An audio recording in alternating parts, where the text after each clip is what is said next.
ಒಬ್ಬ ಗುಂಡ್ಗೆ ಇದ್ದವನು ಬಂದು ಇಡೀ ಜಾತಿಗೆ ಧೈರ್ಯ ತುಂಬ್ದ.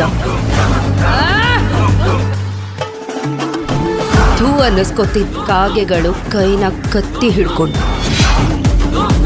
ಇದು ಆ ಕಾಗೆಗಳನ್ನ ಒಟ್ಟಿಗೆ ಮಾಡ್ದ ಒಬ್ಬ ಸೂಳೆ ಮಗನ ಕತೆ.